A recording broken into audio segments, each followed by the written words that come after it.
and today we got to play SiliconVania. So it is a tile placement city building game with a little bit of card strategy going on. And bidding.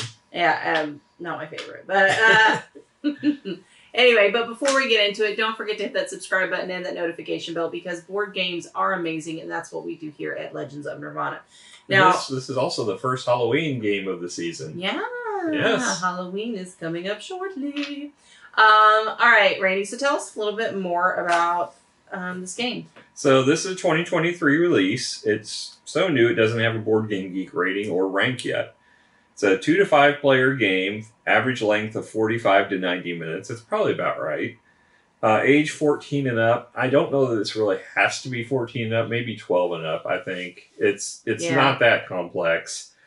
It's probably a light to medium game, I would say. Designed by J.B. Howell. Art is by Mihajlo Dmitrievsky. Published by Wiz Kids. And it's got it looks like probably the MSRP is around $30. Card House has it for $29.95. Game Nerds has it for $27.97. Seems to be the cheapest out there. And Watchtower has it for $28.19. So there's other places, but they're more expensive than those three. So okay, all right. So let's talk about quality of components. You've got the player tiles. They don't have any linen finish, but they're fine on the thickness quality. You also have cards. Again, no linen finish. It doesn't feel like it. It's got kind of a matte finish. Yeah, and they seem to be okay. These don't get shuffled too heavily, I don't think. Just these cards will get shuffled during the beginning of the game, but that's it. And then these other ones you don't shuffle at all. They're just for bidding. Correct. And I'm kind of glad of that because I don't think they're really meant to be shuffled a lot. You do have these vampire meeple tokens. Yeah, they look more like ghosts. They're pink ghosts, but they actually, I guess, it's supposed to be the collar of the vampire. Yeah, I don't understand the pink, but okay. Then you have black cats and dogs. Mm-hmm. So, I mean, overall, quality of components, I'll give it a 6 because the unique meeple types. Other than that, it's nothing too exciting. That's probably, I mean, the player boards are a good thickness of cardboard, but again, not a linen finish on them. It's just, it's nothing outstanding that's going to wow you. It's all adequate. But it's fine. It's good thickness, and it's going to hold up. So I think 6 is a fair score. All right, so moving on to the actual theme. So the theme is you're building a city. Now, obviously, you have some special residents in mind, though, for your city. Yes. It is not your standard city building. You have to, understand that you have vampires, and they like to live in mausoleums, and their neighborhoods are maybe a little bit crowded, as well as they got to have access to blood, and there's all those type of mystical wildlife that you have to accommodate in your city. So it's a little different, and that aspect of it, and I think it's a cute little game. It's a cute little vampire. Yeah, it's fine cute. for Halloween. It's definitely a cute theme. I mean, it takes the kind of city tile arrangement genre and adds a twist to make it more fun themed for Halloween, and I like that. Yeah, I don't think as far as content for kids, it's a cutesy type of vampire. It is not the scary horror kind.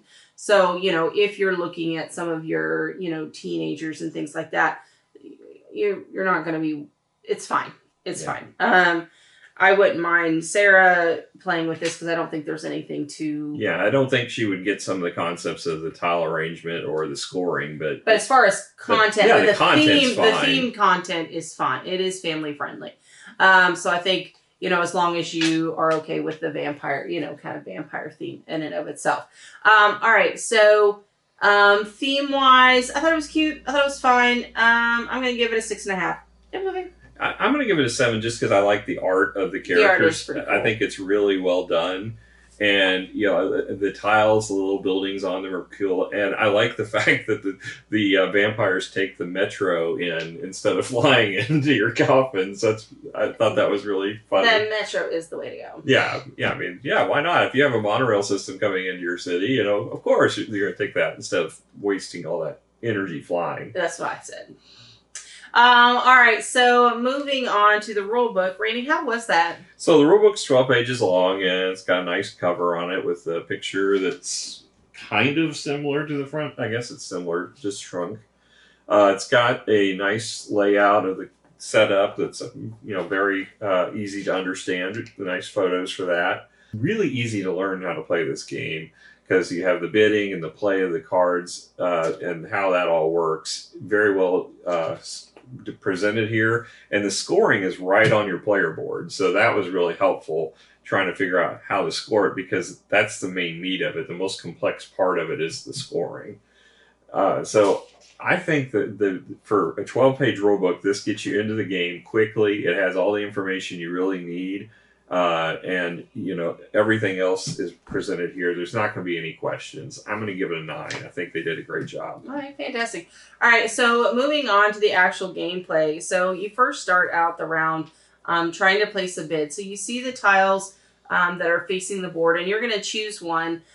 Choose a bidding tile. Now, some of the higher numbers, right, which takes more to win, has a cost to it. So, for example, if I played a 7, it would cost me a vampire. However, if I played a 1, I got a vampire. Okay, so depending 7 on... would actually cost you 2 vampires. Oh, sorry, 2 vampires. Sorry, misspoke. So, based on what I'm going to play, it may give me a benefit or give me a cost. Because maybe, at the start of the game, I don't really have an engine in mind. So what I'm going to do is I'm going to pick a number. Randy, you can pick a number. And then you also pair it with a specialist card. So you have these cards that have special abilities on them. The lower the number, the more powerful the ability. But the lower the number, the later you're going to get the options to pick the cards up here. Plus, the number serves as a tiebreaker. So if I played the same number as Miranda, then this number would decide who gets to draft tiles first. I actually like the way that broke. Yeah, that was very well done. That was well done because a lot of times, like I specifically think of Luna Rush and the bidding. That was the tiebreaker. This is way better on that. Yeah. I appreciated that very much. Also, but the thing is there's different colors of cards, and that's going to matter when it comes down to scoring. So the first couple of rounds, you don't have to worry about it, so you can kind of get a gauge of what your system is.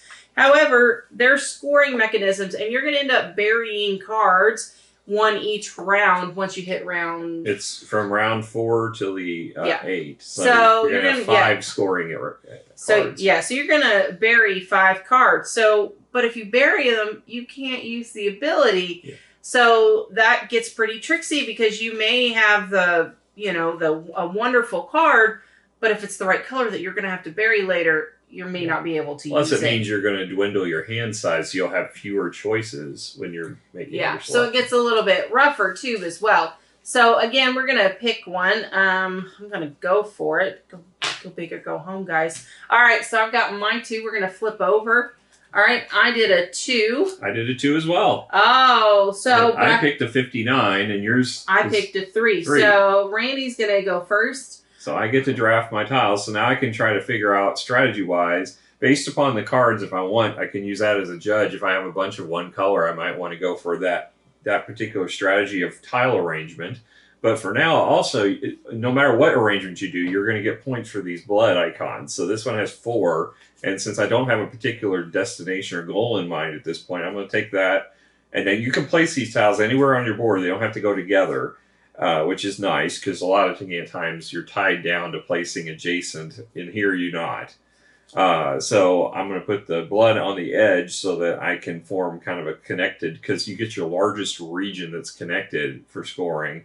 And then the parks get points if you do score for green based upon being adjacent to housed vampires. So since I don't have any vampires at this point, I'm just going to put it here or to the side where it has more potential to touch. Okay, so it's my turn. I'm going to go for the Mausoleum and the Blood Blink, because again, both of these things are automatically scored. So I'm going to place my Blood Blink in this corner, and I'm going to do my Mausoleum in this corner. So the mausoleum there has 2 coffins, which lets you store vampires on them. If your vampires aren't worth any points unless they have a home. Yeah, exactly. Because otherwise they're just going to leave, right? And that's not how cities work. You actually want people to stay. All right, then we're going to go to the cards. Randy, what are your 2 cards? So mine lets me move 2 on the survivalist track. So there's 2 tracks in the center of the board. There's innovation and a survivalist. So they kind of cross paths across each other. And if they ever meet, then you get a contract, which is worth 2 points. So I'm going to move 2 on this. And if you land on any icons as you move, you get to trigger whatever the effect is. On the early part of this track, there aren't any. So. All right. Then I'm going to take my turn. I actually get 3 survival. I'm sorry. Go ahead, but I forgot. I also get to take my card for the next round. Oh, right. Absolutely. So I get to choose first on these cards up here. Let's see. We got one that lets me gain a council contract automatically. We have one that lets me gain a vampire, and one that lets me get, what's the last one? It's got gain a council contract and 3 innovation. So I'm going to take that one because that's got a lot of good stuff on it. It's a lower number, but it's got a lot of good goodies on it.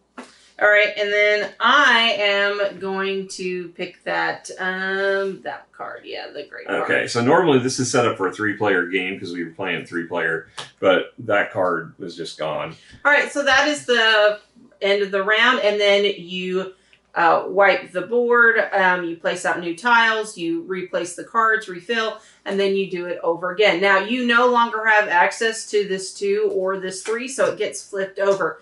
Now, there are certain actions that allow you to pick up your cards, where either you land, you can pick up a card, right? And I think the number 3 card lets you draw back one of your cards, because otherwise this is an 8-round game, and you wouldn't have 8 cards to play if you didn't get to return one. So if I play the 3, I can pick any card, including the 3, and put it back in my hand. Right, absolutely. So just being aware of that, that's that. Overall, I actually thought that this was a pretty cute city building game. Yeah. And I think it had some unique components, specifically with the survival innovation track. And, yes, it's city building, but you had to kind of adjust your mind a little bit because the scoring mechanisms were not yeah, they're not. They were kind of very unique. Yeah, I thought that was really clever how they did it. So first of all, you can get a few points for having every type of tile represented. It's almost a consolation prize, though. I wouldn't go for that. It's kind of like if it happens, great. But usually you're wanting to focus on the 2 scoring solutions you're going for. Then you get vampires, as we mentioned, if they're in their coffins. Then you get your largest cluster of blood. You count each blood icon. And there's tiles that you can put around the perimeter that will add more icons to it, which is nice. And then you get contract points. These are worth 2. And then if you get 3 of them or more, you get 5-point bonus. And then the last one is getting all of the different types of pets or animals in your area that you could get, which are associated with these parks. But there's 2 that are not on any of the tiles that you have to collect separately from bonuses. And then the cards that you've locked give you scoring based on these conditions of your tile arrangement. So you want to make sure not only do you place the tiles in the arrangements that are going to score, but you also want to have those cards in play, it's harder to get that to work than you think. Because at first you're thinking, I can use these. But the thing is, you don't get the bonus of the card you lock. So, I know I was frustrated because I had set my whole plan and strategy up to max the 2 tracks out. Well, but the thing is basically if you're holding the card, like that card is focused around those things, you're right. It gets kind of tricksy. And, I had it set it up where I had most of everything I wanted, except I spent 1 in hopes that I would get enough innovation to get it back, and I didn't. So I thought I was so sad. Yeah. So, yeah, I mean, it really melds all the different aspects of this game very well. But I thought it was a little bit unique, though. I think about other city tile placement, and the scoring feels very different. Mm-hmm. And so I feel like it's unique enough to be something different. Overall, rating-wise, I'm going to give this a 7.5. I liked it. It was cute. It was fun. I had a great time. I'm going to give it an 8 just because I like these kind of games that you can get out seasonally around Halloween. it's not one that takes up a long time to get it set up or to play it. It's quick to the table, quick to teach, and then quick back in the box. And for that reason, I think it's a good one to have in your collection if you enjoy tile placement puzzle type games, and if you like bidding. I know you don't, but in this case, I don't think the bidding was that painful. No, well, the way they did yes, I didn't find the bidding too painful. You didn't really lose per se, and then the way they broke ties way better than some of the other bidding games that we played, and with that, I appreciated that a lot. Yeah. All right, guys. Well, thank you so much for joining us. We had an absolute blast, and hopefully you'll come hang out with us again. We'll catch you guys later. Bye. Bye.